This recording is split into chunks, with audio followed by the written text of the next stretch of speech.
आज ହେଉଛି ପବିତ୍ର ଶିବରାତ୍ରି।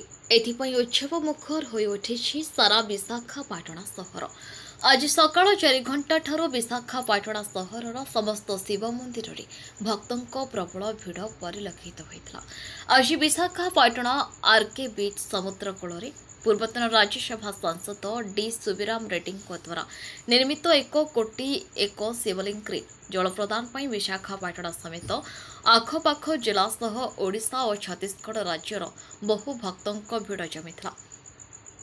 ଏଠାରେ ପାଣି ଢାଳୁଥିବା ପ୍ରତ୍ୟେକ ଭକ୍ତଙ୍କୁ ଶ୍ରୀ ରେଡ୍ଡୀ ଗୋଟିଏ ଗୋଟିଏ ରୁଦ୍ରାକ୍ଷ ପ୍ରଦାନ କରିବା ସହ ପ୍ରସାଦ ପ୍ରଦାନ କରିଛନ୍ତି। ତେବେ ଏହି ବିରାଟ କାୟ ଶିବଲିଙ୍ଗ ସମୁଦ୍ର କୂଳରେ ନିର୍ମିତ ହେବା ଯୋଗୁଁ ଠାକୁର ଦର୍ଶନ ସହ ସମୁଦ୍ର କୂଳରେ ଆୟୋଜିତ ମନୋରଞ୍ଜନ କାର୍ଯ୍ୟକ୍ରମରେ ଭରପୁର ଆନନ୍ଦ ଉଠାଇଛନ୍ତି ସମସ୍ତ ଭକ୍ତ।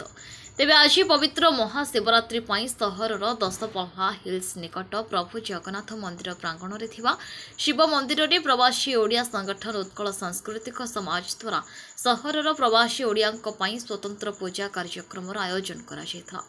ଏଠାରେ ପ୍ରବାସୀ ଓଡ଼ିଆ ଭକ୍ତଙ୍କ ପ୍ରବଳ ଭିଡ଼ ଲାଗି ରହିଛି ଏବଂ ପ୍ରତ୍ୟେକ ଭକ୍ତଙ୍କୁ ଠାକୁର ଦର୍ଶନ ପାଇଁ ସଂଗଠନ ପକ୍ଷରୁ ସ୍ୱତନ୍ତ୍ର ବ୍ୟବସ୍ଥା କରାଯାଇଥିଲା।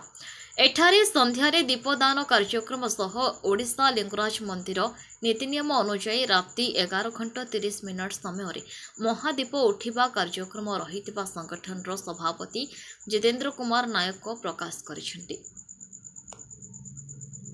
ବିଶାଖାପାଟଣାରୁ ଯଶବନ୍ତ ପାଢ଼ୀଙ୍କ ରିପୋର୍ଟ, IJP ନ୍ୟୁଜ୍।